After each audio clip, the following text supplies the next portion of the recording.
Good evening, ladies and gentlemen. To old companions in terror and darkness, I greet you again as old friends. To those who are hearing my voice for the first time, I must impart a warning, directed to those of a delicate or sensitive nature. Tonight's broadcast will not be a kind one. What you are about to hear are tales woven from the most nightmarish of thought, tales both thrilling and evil. Should your morbid curiosity get the better of you, I welcome you to stay with us and remove yourself from the world you believe. But know that you have been warned. My name is August Reach, and we will now begin.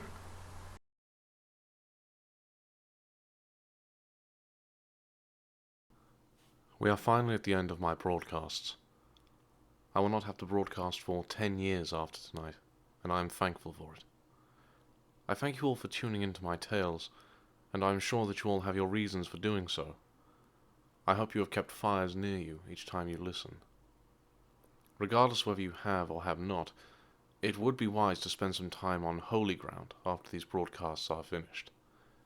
I suspect many of you have neither the knowledge nor the resources to take extra protective measures like I have. A cemetery or church would be more than suitable, and the acclimated aura of my tales will slowly dissipate from you after only a few visits. I was approached by a couple a few weeks ago who were searching for answers for a particular phenomenon. They were on a hiking holiday as a family, the father and two daughters in the Lake District. They had set out a particular weekend to climb over the hills, and due to a combination of unfortunate weather and high peaks, found themselves in a thick cloud layer. The father was ahead of the group by a good 20 feet, when apparently a sudden dense cloud swept in, obscuring him from the rest of the family's view. When it had passed, the father was nowhere to be found. Our first story is titled The Hive.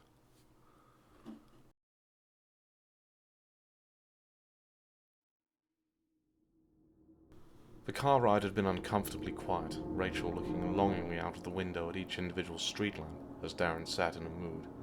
He wouldn't break, she knew that. She had to wait for him to make the first comment or the conversation would never go anywhere. Help me to understand, please, darling. I'm trying to, but I don't understand this sudden change of heart. If you'd have said it a month ago, then I'd be happy to go, but we've already made the plans. All we have to do is call them up and say we're going to my parents this year. But no, you can't ever possibly disappoint Mummy. Rachel huffed and looked out of the window again. Right, firstly, here we go, Rachel thought. He always tried to put his foot down when he said right, like it suddenly gave him this authoritarian power. Don't make out that I always side with her. I defended you when we moved up here. She wasn't none too happy about that, was she? He did have a point. Kathy had tried every trick in the book to keep them living down south, but the job opportunity was just too good to pass up, and she was grateful that he had fought her corner so solidly for them. It was cheaper, and had better job prospects for both their fields. And secondly, we've already made the plans. Where has this come from? You miss your parents? We can take a holiday and stay with them. I've got leave I need to use up. That's not an issue. No, the issue is we didn't even discuss it. You say I could have brought it up, but you just called your mum and mentioned it without talking to me. You know it's been 3 years since we did Christmas at my parents' instead of yours. Why is it always your decision? Rachel snapped. Darren flustered under this, making several short little sighs as he turned onto the main road. Well, I just thought it was easier, alright? You never mentioned it was a problem before. Because it wasn't a problem until you assumed. Will you please just call your mum tomorrow and say we're going to my parents instead? One phone call, for me. Alright, fine, yes. Darren softened his voice, something Rachel knew was a sign he was trying to make something sound more agreeable to her. I'll admit I should have spoke to you. We'd done it the last few years, and I assumed. That was wrong of me. I'm sorry. His tone hinted at a but, and Rachel was primed and ready for it. But my mum is gonna be pissed at me if we... I knew it! Rachel cut off his words. I knew it. You're too chicken shit to say no to your mum. Will you let me finish? Please? His words had genuine friction in them now, so Rachel leaned back and stared straight ahead. Mum got made redundant the other day. Rachel sat up, the annoyance draining from her, replaced with genuine concern. What? Her boss couldn't afford to keep the shop open after the finance crash. Turns out he'd been burning through loan after loan to try and weather out the storm. And there's no other jobs going like that right now, so they're living off Dad's pension, which is fuck all to begin with. I'm worried about them, alright? And I know they're both, not just my mum, looking forward to seeing me. To seeing us. That's why I don't want to change the plans. Rachel sat on this for a minute, still feeling angry but having no real basis to put it anywhere. Finally, she spoke up. Why didn't you tell me about your mum? I wanted to, babe. He took her hand and kissed it, which went a long way to calming her down even further. But you've been really stressed about work and the move, and I didn't want you to worry about them as well. I know how much you love them. Rachel took a deep breath in. That doesn't mean I don't get a say in where we go for Christmas. She tried to make her words stern, but they came out as more of a sad pout. I know, darling, that's my fault. I should have told you. Is that why you want to see your parents so bad? The stress of the job? No, I can handle that. I just felt like you weren't listening to me. I guess I just wanted to prove a point. I've been feeling this way for a while, she admitted to him. He placed a hand on her thigh as he drove and gently squeezed.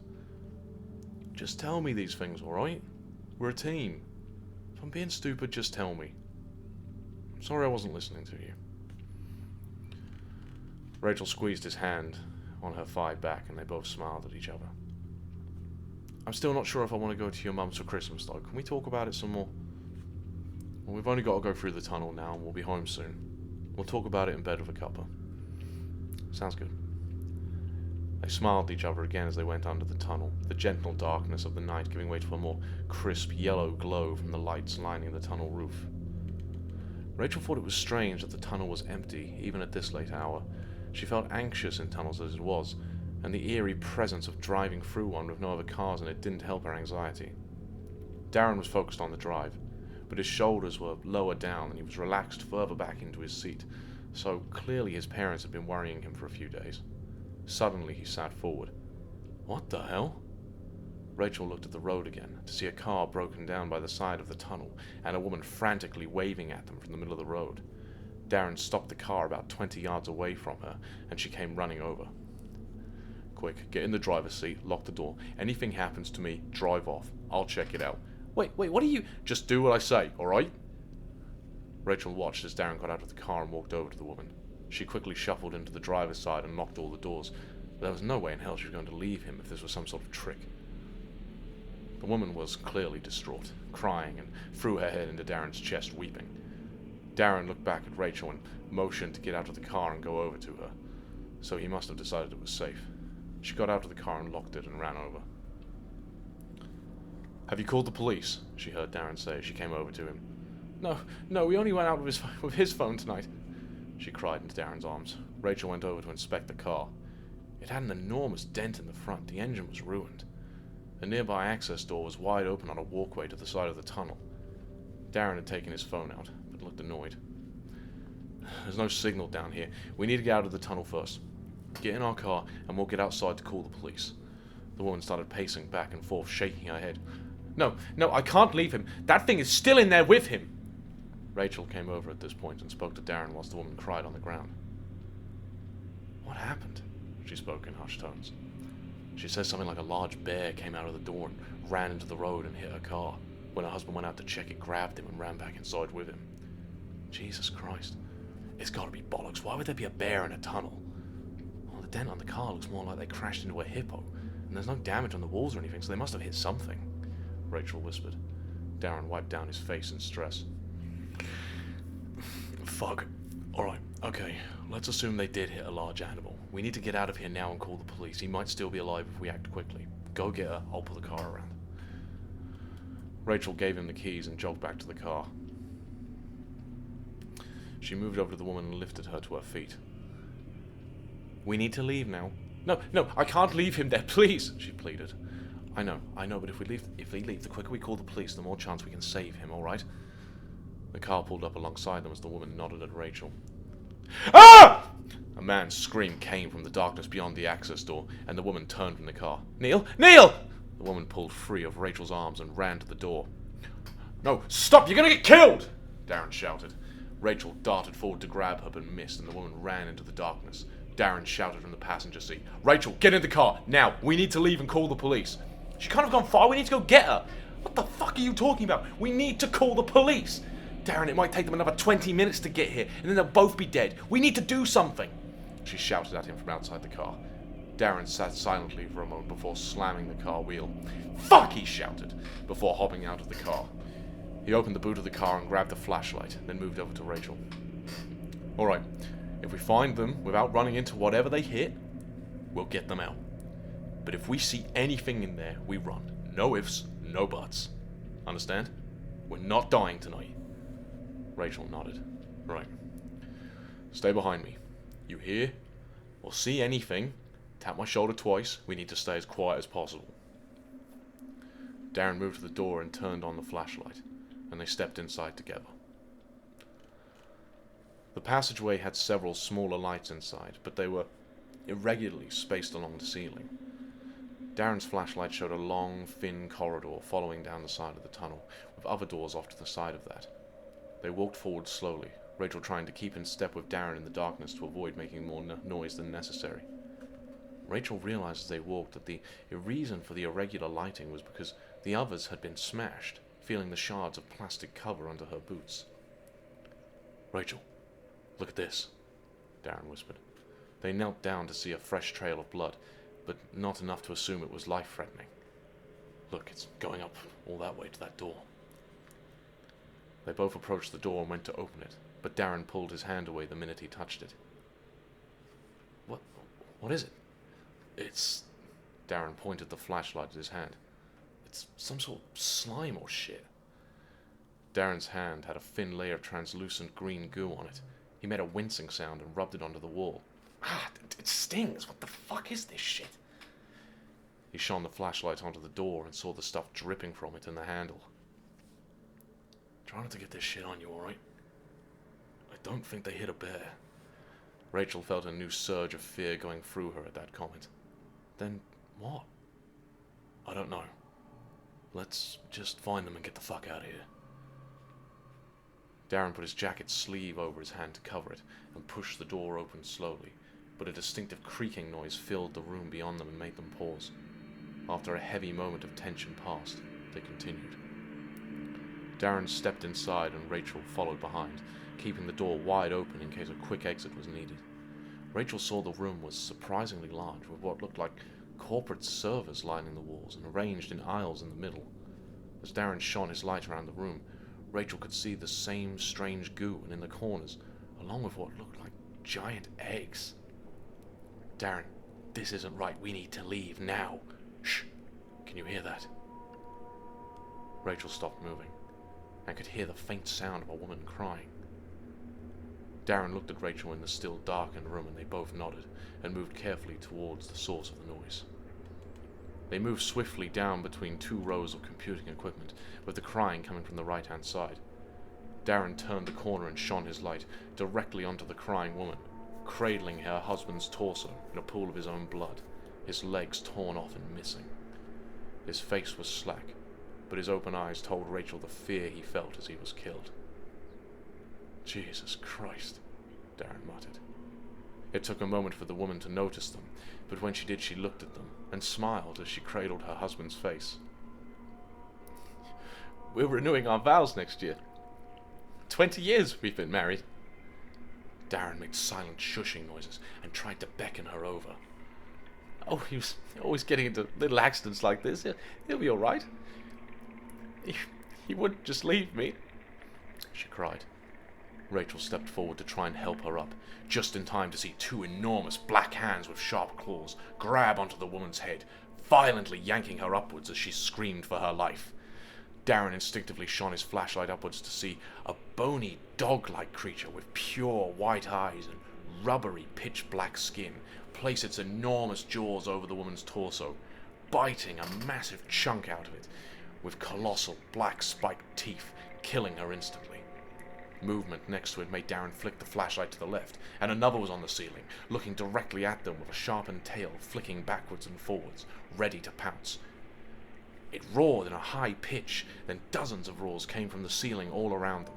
Rachel sprang to life and ran at Darren, grabbing his hand as she did.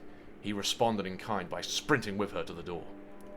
The creatures leapt from aisle to aisle behind them and spat something at Darren, landing on his jacket. He ignored the burning and continued to dart towards the door, the creatures right behind him. They sprinted through the door into the narrow passageway once again, and Darren slammed the door shut behind them and turned the lock, just in time for the force of them colliding with it to knock Darren to the ground. Rachel turned back. "Darren! Just go! I won't hold them! Get to the car!" he shouted as he scrambled to his feet, discarding his now sizzling jacket. They were sprinting now, only another 20 seconds from the safety of their car. Halfway down the corridor, the creatures smashed the door off its hinges and came barreling after them, their size and instinct to reach the prey first, causing them to constantly collide and trip over each other, giving Rachel and Darren just enough time to get out of the side passage. Rachel ran round and threw the car door open at the same time Darren did. She started the car just as the first three creatures poured out of the tunnel door. "Drive! Drive!" Darren screamed.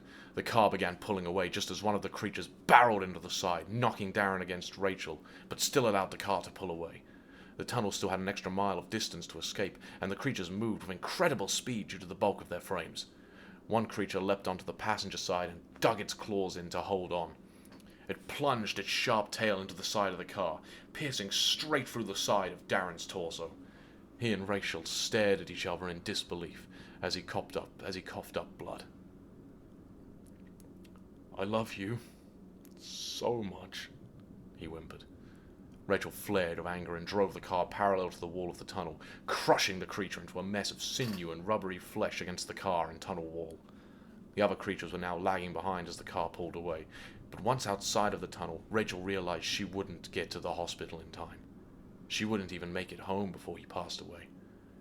She stopped the car only 20 yards away from the entrance to the tunnel and turned to Darren. "Let me out of the car, darling," Darren whimpered as he tried to fumble for the door handle. She darted out from her side to his and helped him out of the car, laying him down on the road. His breaths were heavy and ragged, and she started to cry. "I believe the final conversation we had was an argument about going to my fucking parents for Christmas." They both let out a pained laugh before he used the last of his strength to pull her forehead down onto his. "You're the best thing that ever happened to me," Rachel cried onto his bloodied face. "Please don't leave me.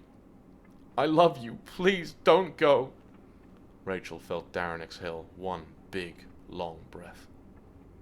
Then nothing. She pulled her head back just in time to see the smile on his face fade as his muscles permanently relaxed. She heard the same distinctive high roar come from the tunnel, and when she looked, hundreds of the creatures were on the road and walls and ceilings of the tunnel, but wouldn't step past the opening out of it. They all watched her intently, their pure white eyes fixed on her. She let out a primal roar of anger in their direction, and they all roared back in unison. Then they turned, and like flowing black sand, poured into the side doors and tunnel passageways, until it was like they were never there at all. Rachel picked Darren up, placed him into the back of the car, and through the haze of her tears drove home.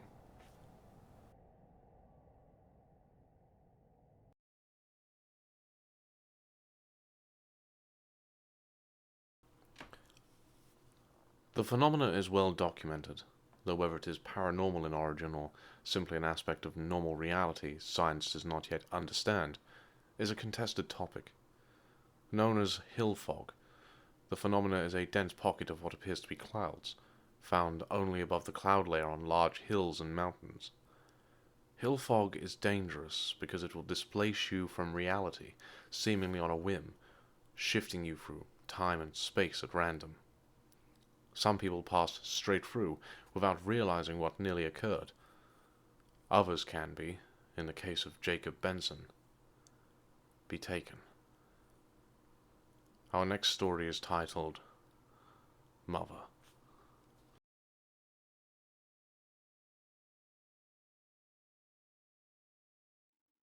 It had been over 15 years since the incident involving the strands and the creature of the lake altered the lives of many in the small town of Birdwest.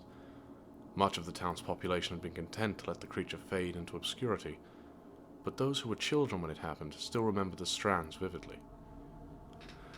The town had changed much in the past 15 years. Where once stood a community bonded by the mystery and intrigue the strands presented, was then suddenly hurled back into chaos and lost its cohesion. The world was continuing to move on without it, but the younger generation were not burdened by nostalgic days of former glory, and instead began giving Birtwest a new purpose. The strands had spread the name of Birtwest far and wide during that initial year, and many young people saw an opportunity to capitalize on this renewed tourist aspect. The town was flooded in the summer months by amateur and self-titled professional alike, trying to investigate the reports of the strands, though of course they found nothing useful or conclusive. Still, this did not stop the steady stream of would-be investigators pouring into the town each year, and anyone with an eye for a business opportunity could tell it was an untapped source. It started innocently enough, boats taking people onto the lake to dive in and see what they could find. Next were the tours of the town, the trips into the council building, where supposedly the creature's corpse is still hidden away somewhere. Then people began inventing their own strand myths, doing ghost walks. Why not another scary story or two? Loch Ness Monster, hill demons, even the ghost of a woman who wandered the lake and could only be seen on clear full moon nights. Birtwest was suddenly developing a reputation as the most supernatural location in the country, and no one seemed to mind as long as the town stayed alive and people prospered from the tourist attractions. More restaurants opened, small businesses flourished. The town even began expanding, something it had not done in over 70 years. 15 years after the creature was killed, something few residents of the town had seen firsthand by this point, Birtwest had embraced its dark episode and turned it into a beacon of hope moving forward. Lily Patterson was one young woman who remembered the strands well. She was the first person to be bound to a strand when she was younger, screaming and crying that it could not be removed, until she saw no harm come to anyone else. For that year she lived her life in prayer, coming from a religious family, her parents telling her the strands were God's way of binding us to good luck and faith, to protect us. Lily believed them with all her heart, until the strand melted into the air in front of her. She let out a great cry and ran to her mother, asking if now the strands were gone, if she would get into heaven or not. Her mother reassured her that of course they would, and her tears stopped flowing. All of Lily's friends had gone to the town centre that evening to join in the festivities, but her parents forbid her. They told her that the disappearances of the strands was an ill omen, something to be feared. She took their words to heart that evening, and as she grew into a young woman, the feeling of darkness that this town would pay for its crimes grew within her. 15 years later, Lily had only returned to Birtwest to care for her mother, who was in a great sickness. Her father lived abroad after her parents' divorce several years prior. With no siblings to share the caring duties, she retired herself to a fact that she would have to live in this small town yet again. She resented her life being put on hold, even if it was to care for her own mother, something that left her feeling selfish and guilty all hours of the day. It was a moonlit night when Lily had the first vision. A storm descending upon the town, a beam of sunlight piercing through it to shine on the lake where the strands once emerged. It seemed like such a heavenly image to her sleeping mind, but the feeling of dread never once left her as her corporeal form gazed to the heavens. A strand flowed down from the gap in the clouds, then turned to her direction. Lily awoke with a gasp, sweat dripping from her forehead. She felt an instinctive tug, a call to check on her mother. She jumped from the bed and silently made her way down the corridor and into her mother's bedroom, to find her mother staring wide-eyed at the ceiling, whispering something rapidly. "Mum? Mum, what's wrong?" She did not respond, so Lily darted to her side and was met with her mother grabbing her hand tighter than she had ever felt. She continued to stare and whisper, so Lily leaned in to listen. "Killed the child, we killed the child, we killed the child, we killed the child. Mum? Mum, I'm here. Mum, look at me." Lily grabbed her mother's head and turned it to meet her gaze, and the whispering stopped, awareness running through her expression once more. "Oh, Lily," her mother began to cry. "We were wrong. We were being punished. Leave and never come back." Lily held her mother's hand as her expression softened, and she took her last breath. As Lily cried over the loss of her mother, she felt the hanging darkness within her descend lower. By the next morning, she had left Birdwest and her mother, never to return. Arthur Bennett lost his older brother 15 years ago to the creature of the lake. He was the one who rallied the townsfolk of Birdwest to fight against the creature, to reclaim their way of life. Arthur should have gone with him, but his fear of the unknown paralyzed him to what might be down there. Mark had asked him several times at the lakeside that afternoon to come with him, but he told him he couldn't risk leaving his son behind if he died. He knew Mark saw through the lie, remembered the look of betrayal on his face every time he walked along the lakefront. His son was almost a man 15 years later, and he had done what he could to raise him into a proud and dignified person, forging his own path in life. His son took his first job recently escorting tourists around and telling them about the history of the Strands. Even he didn't know about his uncle's true involvement in the story. Arthur walked through the center of the town amidst a storm, a deep and powerful sense of dread weighing upon him. He found himself in the town green, suddenly face to face with an enormous thing. It had the same strands, and as he looked down, one was bound to his heart as before. An appendage grew from the mass in front of him, coated in blades and jagged bone. It seemed to hiss in a low tone, then the appendage flung towards him. Arthur woke from his dream in a cold sweat, gasping for air. As he sat by the bed, the phone rang from the living room. He sluggishly made his way to it and answered, hearing one of his son's friends on the other line. After a moment, he dropped the phone and got dressed as quickly as possible before darting out the door. He arrived at the lakeside to a crowd of people, but no paramedics. Several people were surrounding his son, who was soaked in lake water and gibbering something to himself. "Move! Move!" Arthur screamed. "What happened?" he cried as he fell next to him. "We think he had a seizure on one of the morning tours and fell into the lake. Try and calm him down," the doctor spoke. Arthur leaned in towards his son. Hey lad, it's me. It's your dad. You're gonna be alright. Calm down." The words had no effect, and his babbling continued. Arthur leaned in closer to make out the words. "The mother is coming, the mother is coming, the mother is coming." He suddenly sat bolt upright and took a huge gulp of air, before falling back and finally meeting his father's gaze. "Dad? Dad? I'm here, mate. God, I thought I was gonna lose you," Arthur began to sob. "It's all true, Dad. You can't stay here." "Get out, Dad. Get out!" The last words passed softly through his lips as he went limp. Arthur could only blink. No, please! No, come on, don't you fucking die, no! The doctor tried to resuscitate him to no avail, and Arthur howled into the morning air for almost an hour. 3 days later, Arthur followed his brother and committed suicide. The death of Lily's mother was not noticed, particularly due to her failing health and older age, but the circumstances around Arthur and his son left the town hollow for several days. Most tours were cancelled, partially due to a strong storm persisting that disrupted any activities on the lake, but also as a show of respect for the young man who tragically lost his life. The storm continued to build for a few weeks, circling past the town and returning, until finally it settled directly above the still popular Howler Hotel. Somebody in the town believed it was yet another great omen and tried to flee. They found themselves unable to escape, however, as the storm had formed a dome around the town that proved fatal to try and traverse through, be it on foot or vehicle. Some panicked in their desperation to survive. Others took it as another divine force that would bestow something upon the town. After 8 hours of being trapped, the center of the storm opened to let bright sunlight shine through, bathing the Howler Hotel in an almost angelic glow. All eyes were on the eye of the storm as the first strand appeared. There was immediate panic.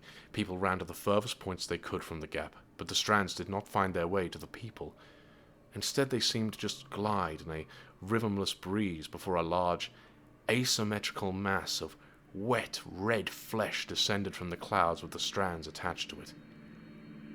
Thousands of strands seemed to emanate from the entity as it drifted down slowly, discarding all logic and sense on how things should move through the air. The people who stared in wonder soon found themselves with intense headaches, and the more devout screamed cries of angel and redemption, hoping to gain its favor. Others saw ill intent in its actions, but could not escape nor truly hide, so watched with fear. The entity landed in the green in front of the church, amidst a bed of flowers which all turned spontaneously to face it. An older man, Chester Wilmot, was the first to approach the creature. He had been a part of Father Joshua's flock when he was still the town vicar, and did not believe the words of the others who said Father Joshua's soul was stricken with mortal fear. The entity they killed all those years ago was an angel. He knew it in his heart, and this was one as well. He would not allow the heretics of this town to ruin their chance at redemption. He stepped forward amongst the uncertain gazes of his fellow townsfolk and knelt next to the entity. "O divine servant, I am a true believer in the Lord. Take pity on these people, for they do not know the error of their wicked deeds." He began to sob as he spoke the words, and pressed his head into the grass. One of the strands flitted with purpose, moving gracefully towards Chester as it reached its mark and bonded to his heart. Chester stopped crying and knelt upright again, tears of joy now streaming down his face, as he knew his words had made it embrace him, and he would surely be rewarded. The entity suddenly had a large limb appendage burst from its side, blood and viscera splashing over the grass from the new wound it had created. It whipped round and with a long scythe-like claw on the end, punctured straight through Chester's heart. Chester gasped in shock, and before he had time to contemplate his fate, the appendage pulled upward sharply to slice his head clean in half, before retracting. The townspeople began to scream and run. Those that stayed to watch, however, saw the soul of Chester pulled from the now disfigured corpse by the strand. The top of the entity seemed to tear its own flesh in the formation of a mouth, filled with multiple rows of flimsy, jelly-like teeth. Chester's soul became aware of its fate just in time to let out a noiseless scream before being swallowed whole into the cavity. A nearby woman was frozen in terror, unable to comprehend the horror she had just witnessed, when another strand made its way to her, and though she came to her senses, it was too late. The strand attached to her chest, and the entity began to pulsate and slide towards her by an unknown means.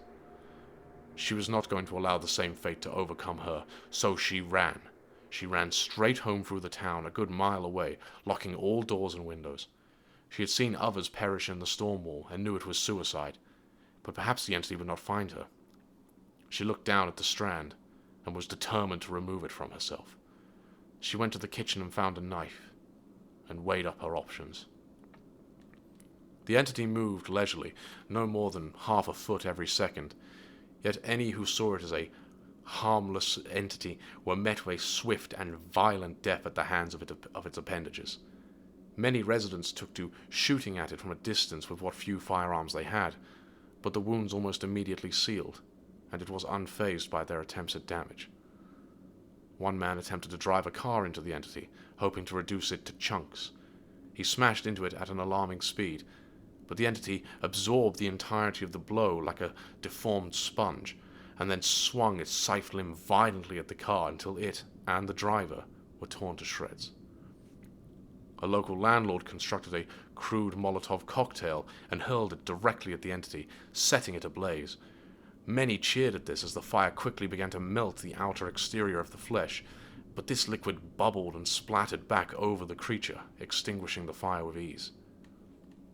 It took well over an hour for the entity to reach the woman's house, and in that time she had worked up the courage to begin cutting away the skin from her chest to try and find the root of the strand.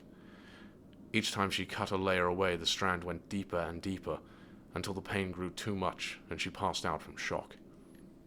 When she awoke a short time later, she moved to the window to find the entity right outside. There was still a chance to take the back door, but as she turned and ran, the scythed claw cut cleanly through the brickwork and then through her torso. She spat blood as her torso fell away from her legs, and she desperately tried to crawl away, but quickly died. Her soul was also pulled from her body, yet no one was nearby to see it devoured while it cried for mercy. This cycle continued well into the night, where a single person would be bound to a strand, then slowly and relentlessly pursued.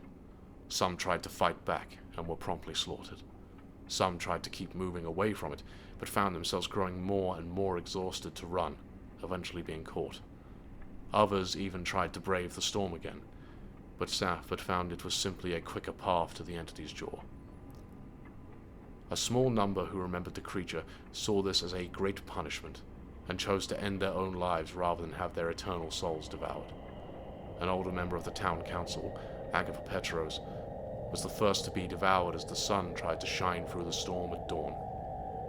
Upon her soul being eaten, despite its kicking and thrashings, the entity let out an otherworldly roar, like white noise being poured directly into the mind. It then retracted its strands and began to make its way to the council building. The people in the town, believing the onslaught to be over, began to emerge from their homes. In all, about 24 were devoured in the night, their corpses found in various places throughout the town. Once the entity had reached the council building sometime later in the mid-morning, many more appendages burst forth from underneath the wet red flesh, spraying the building itself in all manner of lumps and blood. The appendages shot forward into the building and down, towards the basement. No one dared to get a better view, but judging from the way the joints kept extended out from the entity, it seemed to be going deeper and deeper into the basement to find something. A loud crash of glass was suddenly heard, and the appendages began to retract, this time with great tension on them, like they were carrying a heavy load. When the ends of the appendages reappeared, they were wrapped around the corpse of the entity that had been killed by the 5 souls 15 years ago. Many of the townspeople were unaware such a thing still existed, and even those who knew about it were told the body had been destroyed in the following years. Once the corpse was in front of it, still preserved as it was when the day it had died, the larger entity began to cut it into pieces with its appendages. This process lasted for several minutes, being done with what seemed like surgical precision. Eventually, an appendage pulled out from an organ a rock resembling a large blue gemstone. A strand emanated from the larger entity and thrust into the gemstone, before an appendage smashed it into pieces. The soul of the deceased entity suddenly flared into existence, silently gnashing its clam-like body in a clear state of distress. Its own strands now took on a blue hue compared to the other's pure white, and it plunged its strands into the larger entity's bulk. The larger entity once again let out an awful scream, and the struggle between the two saw more and more strands being fired into each other. Eventually, the larger entity managed to wrangle the soul of the deceased one into its makeshift jaw, causing all blue strands to crumble into sparks of light. The remaining entity moved once again under the beam of light that had allowed for its entrance into the storm, and began to violently shake. The speed and power of this shaking increased second by second, until finally it exploded with a great shockwave, sending pieces of itself all over the town, as its soul form shot upwards through the sunlight and out of view. The storm began to wane and temper, before finally dissipating altogether. The entity was gone, and in its wake the town had seen destruction and horror that none could have predicted. Government personnel quickly flooded the town from all directions, as outsiders had reported the storm to the authorities the day before. This was not the first incident of its kind, nor would it be the last. These were not experts by any means. They were simply a government body sent in to clean up and investigate occurrences such as these. They did not know what the entity was. They did not know anything about the strands or the storm. They took as many witness reports as they could, collected all manner of samples that told them nothing of value. They paid out large subsidies, rehomed families, even went so far as to provide the town council with a hugely inflated yearly budget to keep the town ticking. But ultimately, the government were as ignorant and fearful as the people trapped in the storm, and their efforts were a futile attempt to try and demonstrate some control in the aftermath. Birtwest did not bounce back to life after this incident. Slowly but surely, the town began to empty, with a history so dark it could no longer be seen as something to try and embrace and cultivate. It took only 2 years before a mass exodus of residents caused the government to declare Birtwest abandoned, and the town fell into disrepair.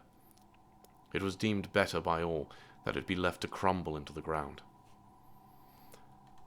Of course, the ruins of Birtwest became an incredibly attractive prospect for urban explorers and mystery hunters. There was seldom information online about why it had been abandoned, and first-hand accounts from past residents were conflicting and exaggerated. However, all who visited Birtwest for thrill or exploration agreed that the hidden chamber in the council building basement that some early explorers discovered, with floor markings indicating a large, heavy container was once kept there, likely held some of the answers. Unfortunately, no one alive who previously lived there knew anything about it.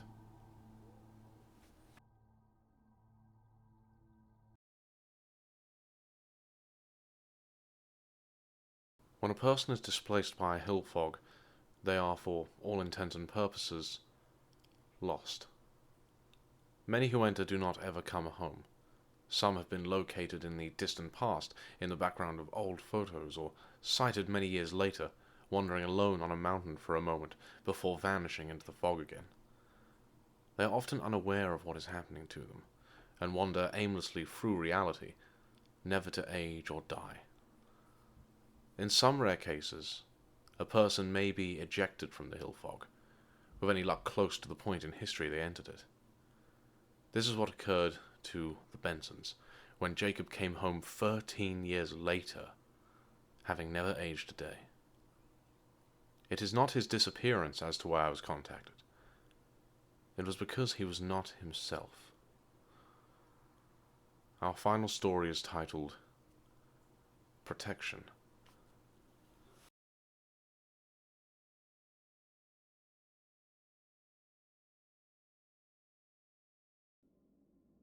We're nearly home, mate, and I'll make you some lunch. How you feeling? Dad asked. I could feel the turn of the roads as we drove, and I thought I knew where we were, but then the car came to a halt and I realised I was way off. Yeah, I'm fine, Dad, just still feel tired. I felt my hair get rustled, making me jump. Oh, sorry, lad. Didn't realise. Right.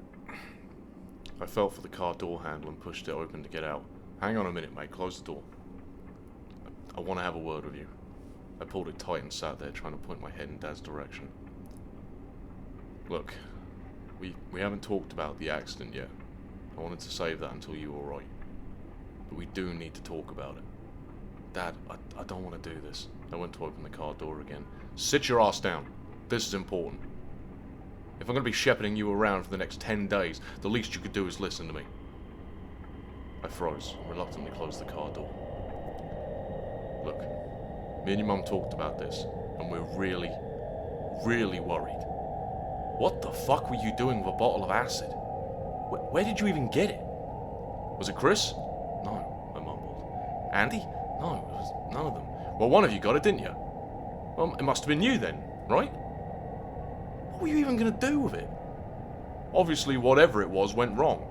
We were just pissing about, Dad. Pissing about? I pissed about as a kid, drinking in parks and getting in fights. I never fucked about with a bottle of hydrochloric acid. The air hung heavy for a few moments. You are dead fucking lucky your eyes still work. You know that, right? Being blind for 10 days ain't nothing compared to what could have happened. How'd you even get it in your eyes in the first place? I swear to God, if one of them chucked it on you as a prank... No, Dad, that wasn't what happened. It was close, but I couldn't let him know that. Once I was better, I was going to get back at them, and at Lisa. I'd be more careful this time. Fine. Fine, if you don't want to tell me, that's up to you. But me and your mum will find out. The police have already taken statements, and if the police don't tell me what they said, I'm going to ask them myself. This is big shit, you know that. I ain't stopping until I find out what happened. I swallowed slowly. Yeah, I know, Dad. Then it would be a lot easier if you just told me, right now. Because if I found out you were too cowardly to tell me... Dad! I couldn't see him, but I felt his eyes bore into me. It was just an accident. We were just pissing about, that's all it was. I heard a heavy sigh from next to me. Alright, fine. You stay there, I'll get your door, and get you in the flat. I'm blind, Dad, I'm not disabled, I can get out of the car. You nearly pushed the car door into Susan's car twice just now. Stay put, alright? I heard Dad get out of the car and I tensed my fists. I should have never told them about the plan. If it had all gone right, Lisa would be the one in bandages now, and not me. Maybe worse if I was lucky. They'd probably already tipped her off, the traitorous pricks. They were probably the ones who were fucking her, weren't they? That's why they turned on me. They were never my mates to begin with. I felt the breeze from the car door being opened on my side. Alright, give me your hand. Careful now. I reached out and my dad helped me out from the car, gently helping me get upright. I followed behind him with a hand on his shoulder, hearing the keypad being pushed to let us into the building. We went slowly up the set of concrete steps, and finally I heard the elevator being opened. I heard Dad pat his pockets several times before he swore under his breath. Left your painkillers in the car. Get in the lift, I'll be back in a second. Don't go up by yourself, just wait for me, alright? I stepped in and leaned against the back wall. There was a faint music coming from the foyer, kind of soft melody you heard in crap Spanish hotels whilst you were having breakfast. I heard the elevator doors close in front of me, as well as hearing the incredibly annoying robotic woman saying, "Doors closing." And they sandwiched together. Why even put her there? For blind people? I realised in that moment that now I was one of those people and had a slight moment of shame. The music from the foyer still sifted into the elevator, and I started aimlessly stroking my fingers over the floor buttons in boredom. Why did I have to tell them? The plan was perfect. I'd take the acid to school, keep it in my bag the whole day. Lisa would always walk with Claire and Jean to her wing way. Then she'd only be 3 minutes away from home. Just enough time for me to throw the bottle on her face and run down the left alley, out of sight. No one would have seen me. God, I could have wished I could have seen the look on her face. She was cheating. She had to be cheating. Why else would she dump me out of the blue like that? No one makes me look like an idiot. No one. But I had to tell Chris. I knew he was acting weird since he split with me. Probably sucking his cock behind the science building at lunchtime, the fucking whore. I'll make her pay. I'll make them all pay for that and for this. I'd gotten so lost in my thoughts I'd forgotten I was still standing in the elevator. Dad wasn't back yet, and something felt off. It felt too peaceful. I realised I couldn't hear the foyer music anymore. I couldn't hear anything save from my own breathing and steps in the elevator. I pressed the door open button, but nothing happened. No ding, no woman's voice, nothing. I pressed it a few more times, rapidly, but nothing was happening. I started mashing on buttons in the elevator to make anything happen, but the elevator wouldn't move. Dad? Dad, you out there? Nothing. No response came from outside.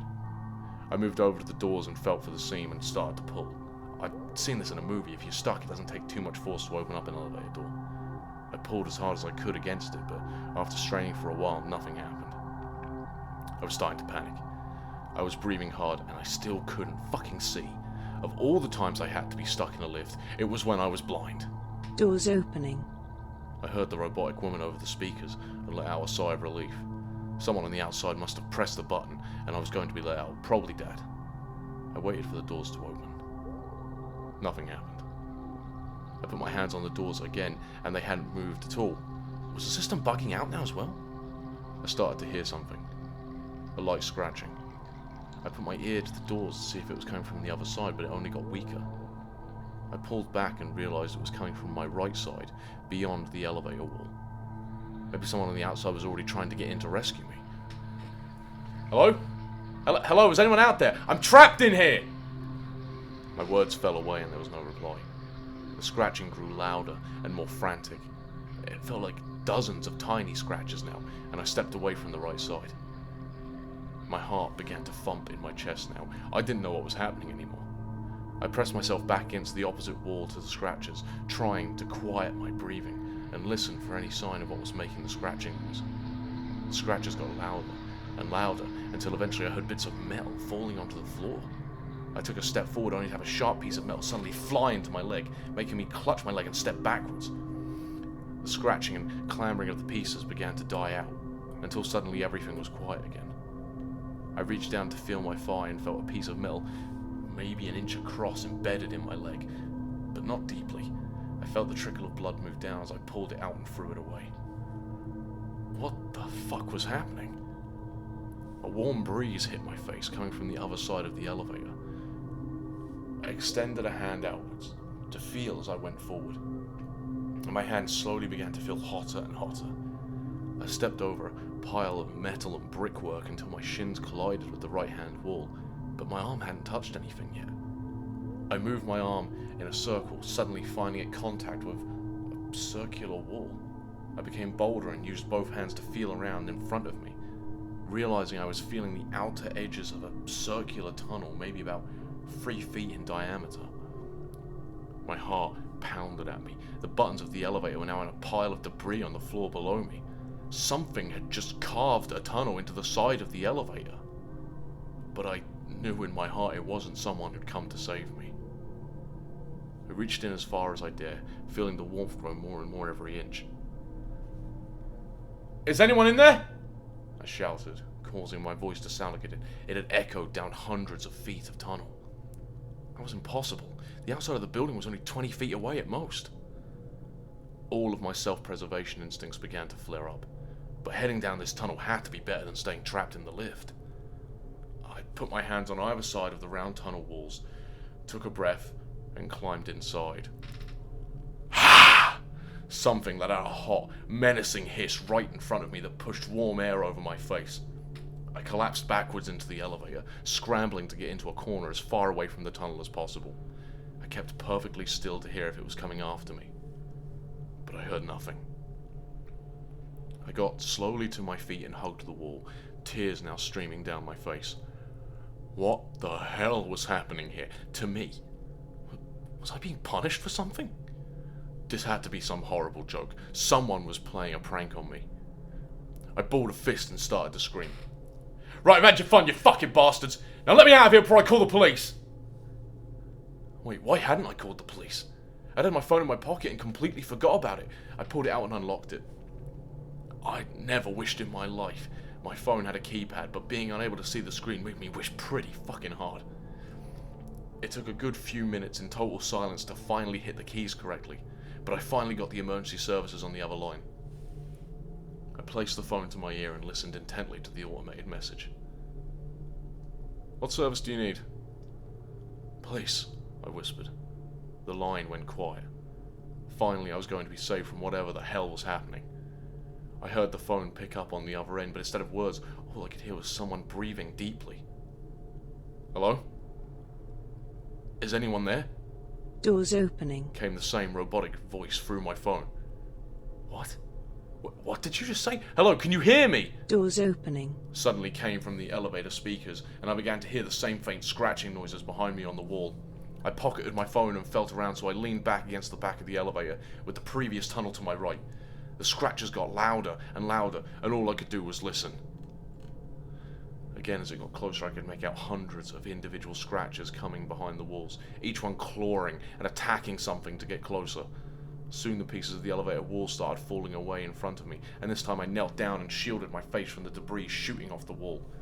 Luckily, no pieces embedded themselves in me like the first time, but it was clear now this was some kind of insane attack. Maybe Chris and Andy had decided to finish the job so I couldn't get revenge. No, this was different. Something was deeply wrong here. The clambering of metal pieces slowed down and eventually stopped altogether, and I stood up straight against the back wall. I moved over to what I thought would be the same tunnel and felt around the edges. It was the same size, and as I put my hand in it, it became hotter again as well. I took a piece of metal from the floor and threw it as hard as I could down the tunnel, which made an echo telling me it was at least the same length as the previous one. I wanted to make sure I had my bearings correctly, so I put one hand into the tunnel and then stepped backwards until I hit the second one. I stopped in the middle of the elevator, over what was now a sizable pile of metal and concrete. I tried to control my breathing, but nothing was working. This was quickly getting desperately out of hand. I put my arms out once again to find the wall, but instead my wrist was grabbed by a warm, bony hand. I screamed, and as I pulled my arm back, the grip released me and I fell onto the back wall and began to cry again. Something was toying with me, and I wasn't even sure it was a person at this point. I tried to summon some anger, some will to fight, but I just kept crying. Why was this happening to me? Doors opening. The speaker said again. I wiped away my tears, took in several deep breaths and stood up. Doors opening. It said again. Doors opening. Doors opening. A third and a fourth time before it finally stopped. I stood, primed for anything. If I was going to be taken by something, I was going down fighting. The scratching noises began again, but it was hard to tell which direction it came from. It felt like a buzzing from all around me rather than one direction, and as it got closer I realised it was coming from all the remaining surfaces. The scratching came in hard and fast, from front and behind, above and below. I tried to quickly move into the corner, but my arms were suddenly seized by bony, warm hands which didn't let go this time. I kicked and screamed. I tried to even reach over to bite down on each arm, but was pulled away, so I was just suspended in the middle of the room by my limbs. "Help me! Please! Somebody help me!" I screamed, but the sounds of pieces of the elevator and brick being shattered around me only drowned out my pleas. The roof above me was the first to fully give way, as large lumps of debris clattered against my head and shoulders. Two thin, hot hands clasped either side of my head and held it in place, despite how much I tried to move. The wall behind me and the elevator doors were next, with the scratches subsiding.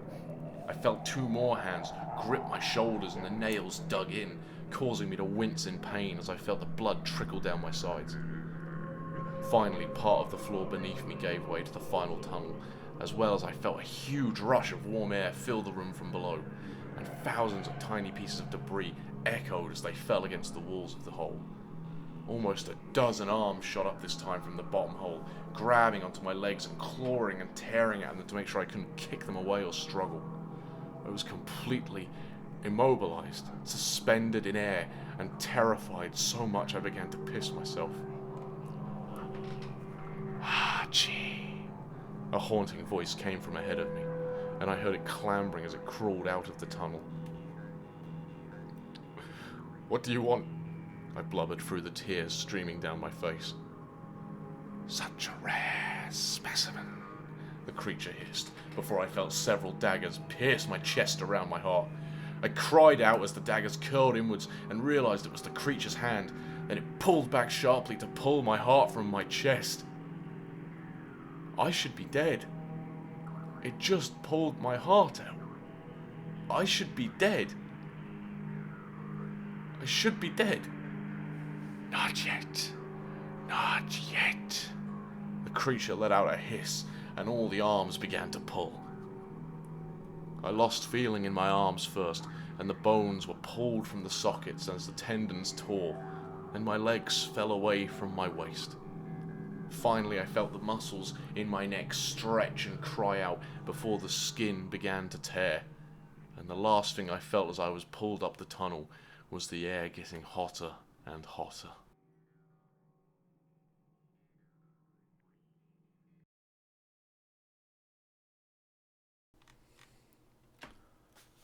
Very few people re-emerge from a Hillfog once entered.